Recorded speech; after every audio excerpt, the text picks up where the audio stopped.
Good afternoon. Mr. Luckman and I welcome you to another discussion of the great ideas.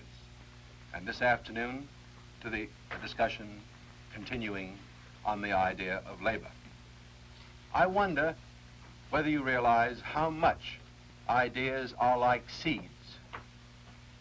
If you plant them in good soil, take care of them, they will bloom and bear fruit. And I'm hoping that we have planted well the ideas about labor and leisure we have been discussing in the last few weeks, and that this afternoon we can harvest some of the fruit in important consequences from our consideration of this basic idea. Now, there are two things that I should like to remind you from last time. One is the insight that we gained about the distinctions between work, labor, or work, play, and leisure. We saw that as we got these three basic notions clear, there were difficulties about applying them to particular cases. We learned that the same task, for example, may be a different sort of thing to different persons. To some, what to some is work, may be to others leisure. What to some persons is drudgery, may be to others a labor of love. And we saw that the line dividing work from leisure, or drudgery from more liberal work, is often shadowy, and only sometimes is it sharp. And we saw that it may be very difficult, however clear we are about these ideas, to classify some particular task or job that we have to do. I think this answers a great many of the questions that we received, Lloyd, in letters, questions that suggested that whether something was work or leisure, drudgery or a labor of love depended largely on the attitude one took, on the state of mind of the person occupied with the task. That does answer those questions, doesn't it, Lloyd? Well, I would agree in general. I have those questions here. And yes, you've answered most of them, but this one, I think, puts particular emphasis upon a person's capacities or talents, and I'd like to put it to you. It's from Alan A. Coogan here in San Francisco. He asks, does not the classification of any particular task as drudgery, a labor of love, or leisure depend in part, at least, upon a person's capabilities? Yes, I think that is another and an important factor. Mr. Coogan, I think I would say that a task becomes drudgery when it falls below the level of a person's abilities. For work to be good work and have some aspect of leisure in it, it must make the right demands on a person's abilities. It must have some proportion to what his capacities are, and in fact, it must call upon them in such a way that it develops those capacities to the fullest. Now, the second point that we considered last time of importance for us today is the point about the dignity of labor. You will recall that we saw last time that the dignity of labor is established when free men work, when work is not just the occupation of slaves, and when work has some intrinsic value for the worker. And the most important thing we saw, I think, about this is how recently in human history has the dignity of labor been established, have all forms of labor had dignity in the eyes of society and in the eyes of men. Now, in terms of these two main points that we covered last time, I should like to project for you the two main points we want to consider today. First, in terms of such clarity as we have gained about the different parts of life, work, play, and leisure, I would like to raise the question about how these parts of life should be ordered, how they should be related to one another. And second, in terms of our understanding of how recently in human history the dignity of all forms of human labor has been recognized, I would like to discuss with you the great revolution of our times, what in my view is the second great revolution in the history of mankind. Let me go back to the first point and deal with it now. Some of you who were with us in November when we discussed happiness and virtue will remember that happiness, as we considered it, seemed to consist in the possession of all good things, and that in order to come into possession of all good things, it was necessary to have a right ordering of the different goods. Now, that ordering of the different goods, I hope you will see today, is very closely related to a right ordering of the parts of life.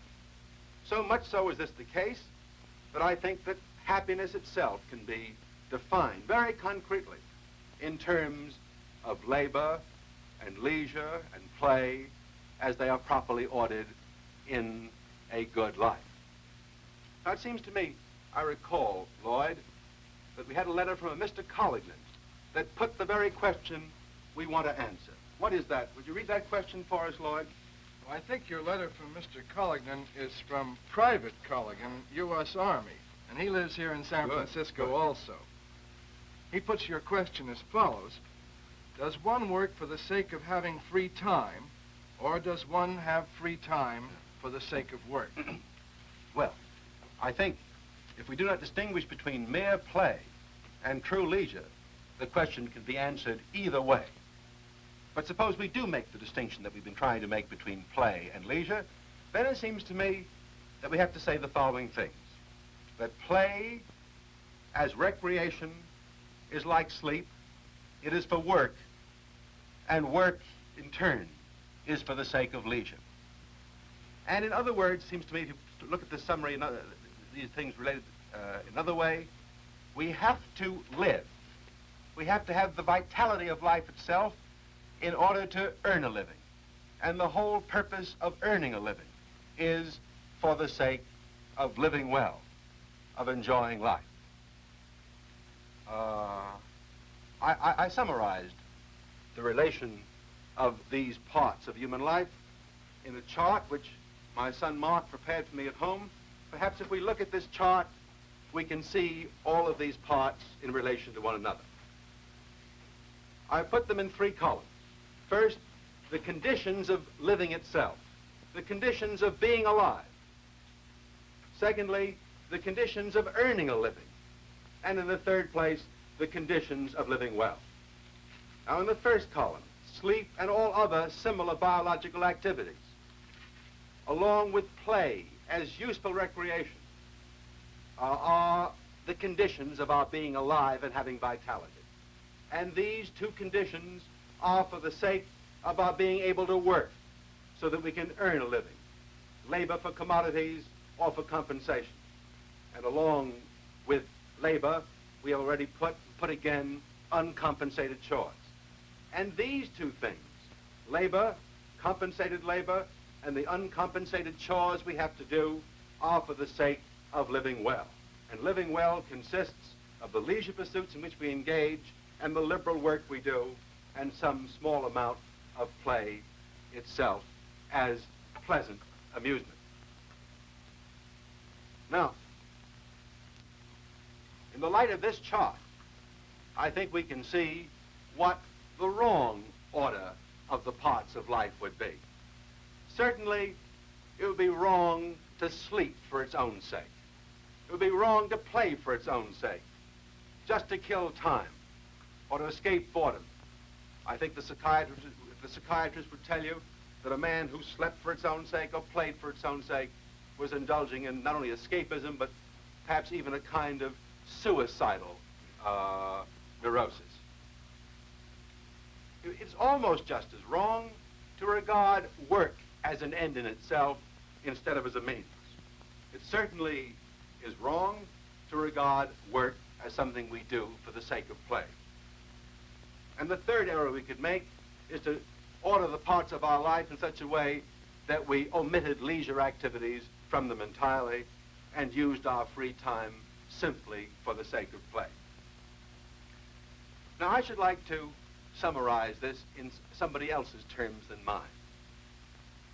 These basic notions about the order of work and play and leisure in human life are very old in our Western civilization. I'm repeating them here in the 20th century, but they were discovered and understood in the 5th and 4th century BC, and I think perhaps better understood then, for some of us today have tended to forget them. I would like to read you some short passages from Aristotle's Ethics and Politics, where in the discussion of happiness,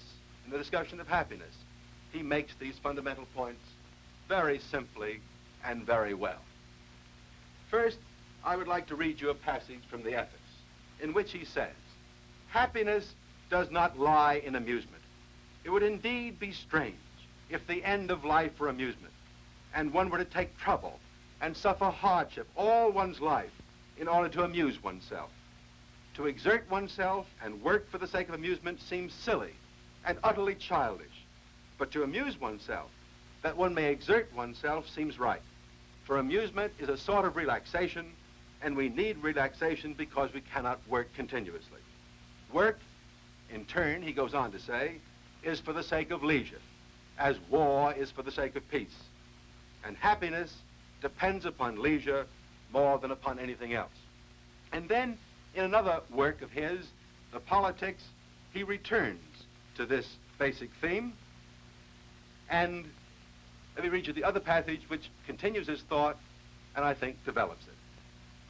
"Leisure and personal development," he says, "may be promoted not only by the virtues which are themselves practiced in leisure, but also by some of the virtues which are useful to business or work. For many necessities of life have to be provided before we can have leisure. Yet," he adds, "we need virtue, not primarily in order to work well, but to use leisure well.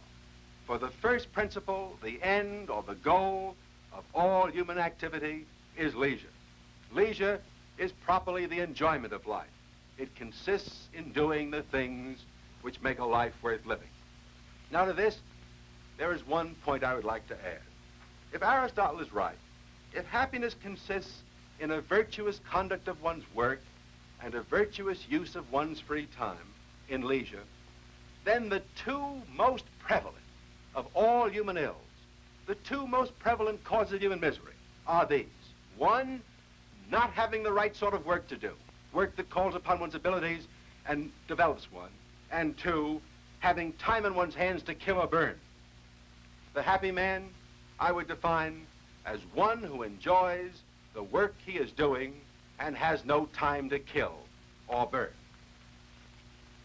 Now let me turn then to the second main point of today's discussion. I turn from this ethical consideration of labor and leisure to social, political, and economic considerations, and to the great revolution which has taken place for the first time in our own day. Dr. Adler. Yes, Lloyd? May I interrupt to ask you about something that's been bothering me? Now, from your reading of Aristotle, I think you've demonstrated clearly that the Greeks 2,500 years ago had a magnificent grasp of this concept of labor and leisure. Now, what do you mean then when you say, or at least imply or infer, as you just did, that we have revolutionized the understanding of these two concepts? I'm glad you asked me that question, Lloyd. The revolution I am going to talk about is not so much a revolution in our understanding of labor and leisure, as it is a revolution in the social, economic, and political realities concerned with labor and leisure. And I'm going to have to talk to you now about the facts. Turn from ideas to facts. I hope it is permissible for a philosopher to give up ideas for facts, because that's what I have to do now. The first of the two great revolutions, I think, that changed the whole course of human life and society, took place about 750 BC. And that revolution governed human life from 750 BC to 1750 AD, about the middle of the 18th century. That is the revolution that came about. That is the revolution that came about when the division of labor had reached a point where some few men had leisure, enough leisure to develop the arts and sciences, to create constitutions and republics, and act politically as citizens. This great change in the modes of production had, as I just indicated, two extraordinary effects on human life, one good and one bad. The good effect is the rise of cities. The men left family life and tribal life, or village life, and amalgamated in cities, and with the division of labor that existed in cities, they formed republics, became citizens, and had enough leisure to develop the arts and sciences. Just one more passage from Aristotle on this that I think is extraordinary. In the opening book of his Metaphysics, he says, "The arts and sciences, which do not aim at giving pleasure or at the necessities of life, were first discovered in the places where men began to have leisure. That is why the mathematical arts were first developed in Egypt, for there the priestly class was allowed to be at leisure." But the bad effect of this first revolution was that it divided men or society into two classes we've seen for several weeks now, a large laboring working class and a small leisure class. And it brought about the necessities of slave labor or servile labor. The second great revolution, and in my opinion, a much greater revolution than the first, took place around 1750, and it is running its course into our own day. That is the Industrial Revolution. This great change in the mode of production, from handwork to machine work, from manufacturing to machinifacturing, has revolutionized the conditions of labor and the distribution of leisure. And it has had, in my view, greater and more far-reaching results than the first revolution. But these results are both good and bad. The revolution itself has taken place very recently. It really has only matured in our own day. Let's look at the basic facts now. Let's look at the facts. First, let's consider the change in the sources of power in the last 100 years. The graph before you shows what this change is. In 1850, human and animal muscle produced 95% of the goods we use, and machine power only 5%. Whereas in 1950, 100 years later, machines produce 84% of the goods we use, and human and animal muscle only 16%. Yet, in that same time, as measured by 1940 prices, human productivity produced only 17 cents worth of goods per man-hour in 1850 and produced 87 cents worth of goods per man-hour of work in 1950. Let us turn now to another graph, which shows us the effect of this change upon the work week. I have not put in this graph the work week in 1850, but the facts are that in 1850, men worked 70 hours or more a week. In 1890, the work week had dropped to 63 hours a week. In 1920, it had dropped to 51 hours a week. In 1950, it had dropped to 40, and the projection for the future is that in 1960, it'll be considerably less than 40 hours a week. Though this happened, it was accompanied by an increasing productivity, as you've seen, per man-hour of work, and this indicates the extraordinary change in both production and in leisure. Now, the effect upon education is marked in the chart on the right as you look at it. These are only some of the facts about education, but they, I think, are indicative of all the other facts. The figures show you the percentage of 14 to 17-year-olds in high school. In 1890, only 6.7% of the 14 to 17-year-olds were in high school. In 1920, almost 40%, 37.9% were in high school. And in 1950, 70% of our 14 to 17-year-olds were in high school. Look, let's look at one more graph together, a graph which shows the political effect of this extraordinary change. In 1850, 16% of the population voted. In 1920, 25% of the population voted. In 1950, 39% of the population voted. And even more striking are the figures that in 1890, only 29% of the population were registered to vote. In 1920, 51% of the population were registered to vote, and in 1950, 65% of the population were registered to vote, and these facts would be even more striking if we had before us the facts for the years 1850 to 1870 and 1870 to 1890. Now let's turn from these extraordinarily significant facts and figures to the basic results of the Industrial Revolution. I have charted here the good effects of the Industrial Revolution. And you can see it by making the comparison with me. In all the pre-industrial societies of the past, society was divided into a laboring and leisure class. Whereas with the industrial economy of our own day, we have a classless society of free men who both are workers and men of leisure. All the pre-industrial economies of the past were aristocratic in political form. The rule was in the hands of the few. Only with an industrial economy do we have democracy and universal suffrage. In all the pre-industrial economies of the past, only leisure and a few learned professions have dignity, whereas in the industrial democracy of the present, all forms of human labor have dignity. In all the pre-industrial aristocracies of the past, most men, being slaves and hirelings, had only a two-part life of sleep and work, whereas in the industrial democracy of the present, all men who are citizens, workers, and men with leisure have the possibility of a four-part life. A possibility, but yet only a possibility, because unfortunately the Industrial Revolution, which has these good consequences, carries with it some bad effects also. And I would now like to have you consider with me what the bad effects of the Industrial Revolution is, so that we can see the balance of good and bad together. This last chart enumerates the four bad consequences or evils of industrialization. Let me read and explain what I have put into this chart.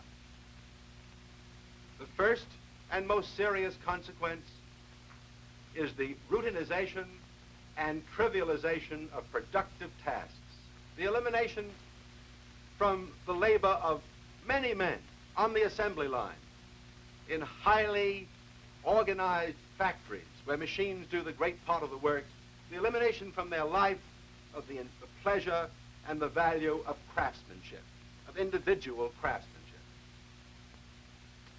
The second great evil of industrialization is the widespread fallacy, particularly in America today, that productivity is the end of life, that the producing of more and more goods is the end of all our efforts, whereas in fact we ought to regard the increase in productivity only as a means and not as an end.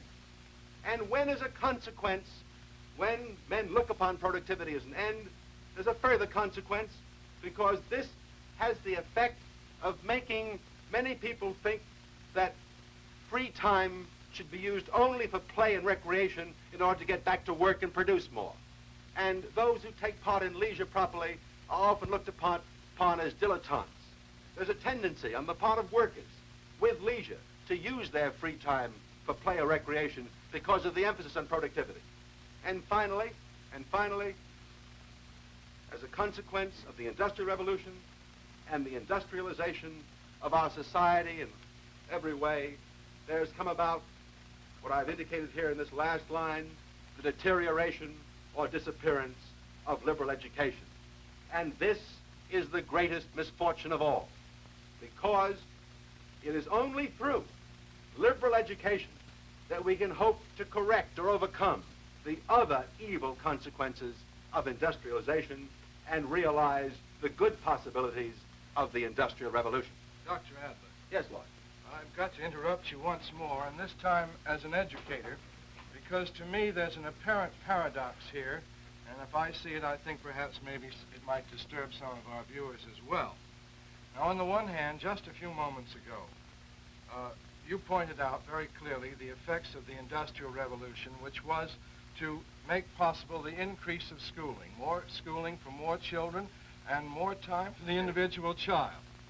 Now you're pointing out that industrialization has ruined education. Now, it would seem to me that it's done the very, very opposite to ruining education, and I think then that you must have either something more in mind or there is this paradox. Well, I think there is this paradox, Lloyd, but I think it's only apparent. On the one hand, industrialization, the basic changes in labor and leisure, have made it possible for the first time to give liberal education to all children and all adults. This is what the facts on the graphs you looked at a moment ago show. On the other hand, while the quantity of education has increased for all and for each, the quality of education has diminished. It has become less and less liberal. And this, Lloyd, is my basic point, that education for all must become more and more liberal if we are going to realize the possibilities, the good possibilities inherent in the Industrial Revolution, the political possibilities for democratic citizenship, and the ethical possibilities for the best use of leisure and the good or happy life. Now, that's our subject for the next time. Next time, we want to deal with the problem of liberal education in an industrial democracy, in which all men are citizens and all men have leisure to use well or waste. And whether they use it well or waste it is finally up to liberal education. That is the problem of liberal education in an industrial democracy. And I hope you will send your questions in on liberal education in relation to labor and leisure. Thank you very much.